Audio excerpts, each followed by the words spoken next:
किसी participant traders, farmers, सबको एक सिमिलर प्राइस में किसी तरह का कोई भी इसमें जो है कि किसी भी तरह का कुछ बायसनेस नहीं होगा। हर तरीके से किसान जो है अपने हिसाब से अपनी फसल का मूल्य तय कर सकता है और कम से कम कॉस्ट पर बायर्स को जो है वहां पर फसल, वो अपनी कोई भी कमोडिटी है वो खरीद सकता है। लार्ज नंबर ऑफ पार्टिसिपेंट्स रहेंगे अराउंड द कंट्री, क्योंकि अगर हम ट्रेडिशनल मंडीज में देखें तो वहां पर क्या होता है कि एक फार्मर है वो कुछ एक लोगों को ही जानता होता है, उसी साहूकार के पास जाता है और अपना माल बेच देता है। वहीं अगर हम इलेक्ट्रॉनिक स्पॉट एक्सचेंज में बात करें तो इसके अंदर ऑल ओवर द कंट्री जो है बायर और सेलर्स रहेंगे, जिससे कि उसका एरिया जो है वो काफी वाइड हो जाएगा अपनी फसल को बेचने का।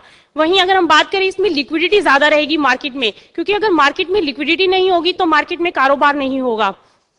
मिनिमाइजिंग द चेन ऑफ इंटरमीडिएटर्स, कि फार्मर्स के इसमें जो इंटरमीडिएटर है वो कम हो जाएंगे। जब एंड यूजर तक माल पहुंचता है उसके बीच में काफी इंटरमीडिएटर्स आ जाते हैं ट्रेडिशनल में, लेकिन इलेक्ट्रॉनिक स्पॉट एक्सचेंज में ऐसा कुछ नहीं होगा, क्योंकि सिर्फ सीधा एक्सचेंजेस पर उसका माल बिक जाएगा।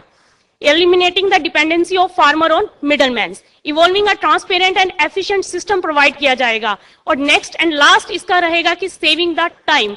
टाइम इज बहुत इंपॉर्टेंट होता है, टाइम इज मनी, और इसके अंदर फार्मर्स को क्या होगा, उसका टाइम काफी सेव होगा। उसको कहीं ज्यादा जाने की जरूरत नहीं है, देश के किसी भी कोने में जाने की जरूरत नहीं, सिर्फ एक्सचेंज पर जाना है, उस एक्सचेंज में अपने हिसाब से अपना सौदा डालना है और जिस बायर को जिस रेट पर खरीदना होगा उसका सौदा उस रेट पर बिक जाएगा। इसमें बेनिफिट्स क्या रहेंगे फार्मर्स को? Access to large number of buyers throughout the country, accurate transparent online information of prices, trade जो होगा वो इंक्रीज होगा। The spot exchange will ensure assurance of a standard quality for the buyers. It will help generate interest of big players like corporate exporters who would be interested more in a quality aspects. Delivery assurance to buyers can attract bigger players into the market as there will be no counterparty risk in the trading system. Possibility of huge volumes of trade can also be a positive factor for the large player. Better storage and handling system. इसमें सबसे बड़ा benefit farmers को क्या रहेगा? Storage की facility मिलेगी, वो अपना माल जो है वेयर हाउस में लगा सकता है और अपने हिसाब से अपना माल कम क्वांटिटी में भी बेच सकता है। आर्बिट्रेज अपॉर्चुनिटी, इसमें ब्रोकर को आर्बिट्रेज अपॉर्चुनिटी जो है अवेलेबल होती है और फार्मर्स को भी अवेलेबल रहेगी कि वो स्पॉट में अपना माल बेच सकता है, फ्यूचर में खरीद सकता है, या स्पॉट में खरीद सकता है और फ्यूचर में बेच सकता है। इंप्रूव टेक्नोलॉजी का इसमें यूज किया जा रहा है। अब हम अपने एजेंडे पर लौटते हैं कि सबसे बड़ी बात, इन एक्सचेंजेस और ट्रेडर और किसानों और खरीदारों के बीच सौदा कौन करवाएगा? वो सौदा करवाने वाला ऐसा कौन सा व्यक्ति होगा जो जहां पर अलग अलग जगह पर जो बायर्स हैं, सेलर्स हैं, इनको कौन आपस में लिंक करेगा? और इसके बीच में जो लिंक बिठाएगा वो होगा ब्रोकर। ब्रोकर किस लिए काम करेगा? ब्रोकर का मेन मोटिव क्या रहेगा? ब्रोकर जो है वो अपनी ब्रोकरेज के लिए काम करवाएगा। ब्रोकर जो है इस मार्केट का एक इज अ की पर्सन ऑफ दिस मार्केट। हम कह सकते हैं कि ब्रोकर जो है इस मार्केट का दिल है, क्योंकि ब्रोकर ही एक ऐसा प्लेटफॉर्म है जो बायर और सेलर्स को एक जगह पर इकट्ठा करता है और उनके आपसी सहमति के आधार पर उनका जो है सौदा करवाता है, उनकी डील करवाता है। और यहाँ पर ब्रोकर भी दो तरह के होते हैं, एक है ट्रेडिशनल और एक है इलेक्ट्रॉनिक ब्रोकर।